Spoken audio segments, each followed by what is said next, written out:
মন্ত্রের শক্তি ছিল কলিযুগে আগেকার সেই মন্ত্র শক্তি পাওয়া যায় না।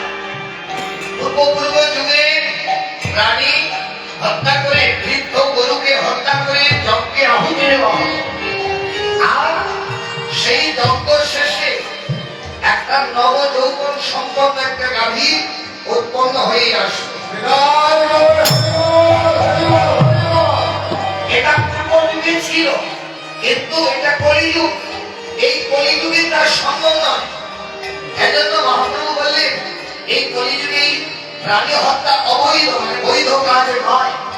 অন্যান্য যুগে যেমন প্রাণী হত্যা করা ছিল নির্দেশ, কলিযুগে প্রাণী হত্যার কোন নির্দেশ, কোন নীতি শাস্ত্রে দেওয়া নেই।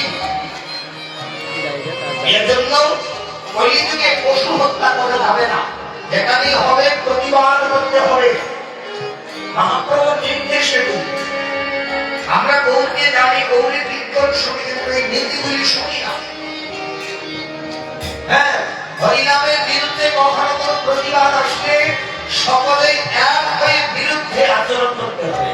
মহাপ্রভু আমাদেরকে শিক্ষা দিয়ে গেছে, শুধু মালার ছোলা নিয়ে রাস্তায় বেরিয়ে হবে না। ধর্মের উপর যখন আক্রমণ আসবে এক নজরে প্রতিবাদ করতে হবে। যদি হিন্দু রক্ত গায়ে থাকে, সনাতনী রক্ত গায়ে থাকে, ধর্মের পক্ষে প্রতিবাদ আসলে সবাই এক হয়ে করতে হবে।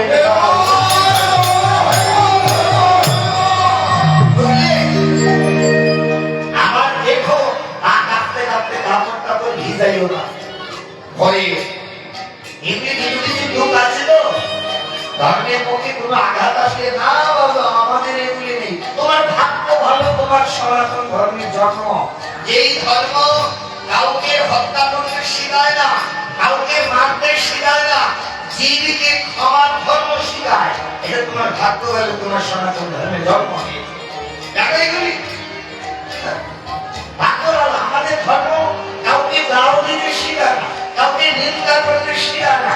আমরা ধার্মিক লোক যারা আছি আমরা কখনো কারুর নিন্দা করি না, নিজের ধর্ম রক্ষার চেষ্টা করি। হ্যাঁ, তবে কেউ যদি আমাদের ধার্মিক লোকের উপর আঘাত করে তো আমরাও ছেড়ে কথা বলবো না।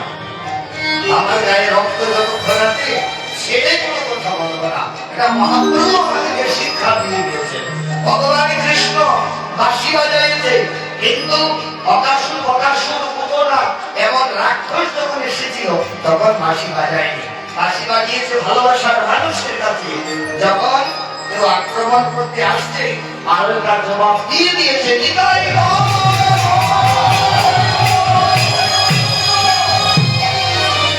যদি ভালো লাগে কথাগুলি কানে বুঝবে, আর যদি ভালো লাগে না কীর্তন থেকে গিয়ে চাউমিন খেয়ে বাড়ি চলে যাবে। আজ কি হলো? কীর্তনে কোনো লাভ হবে না। কীর্তনে লাভ করতে হলে এক মন্ত্রে সকল সনাতনী এক সুতার মালা হয়ে থাকতে হবে, তবেই কিছু করতে পারবে। আর নইলে কি হবে? যাযাবরের মতো দিন কাটাবে। বাংলা থেকে তারা যে ইন্ডিয়া এসেছ, ইন্ডিয়া থেকে কি করতে হবে জানো? জাতি দিতে হবে শেষ। এর জন্য কি করতে হবে? সকলে এই যে ফুলগুলি আছে না, চারিদিকে যে ফুল আছে, এক একটা গাছে এক একটা ফুটেছে, এগুলিকে একত্র করে একটা সুতার দ্বারা সকলকে এক করা হয়েছে, তখন কি একটা মালা তৈরি হয়েছে। আমরা সনাতনীরা সংখ্যায় অনেক আছি, কিন্তু ওই এক একজন না এক সুতায় মালা হয়ে থাকতে হবে। তখন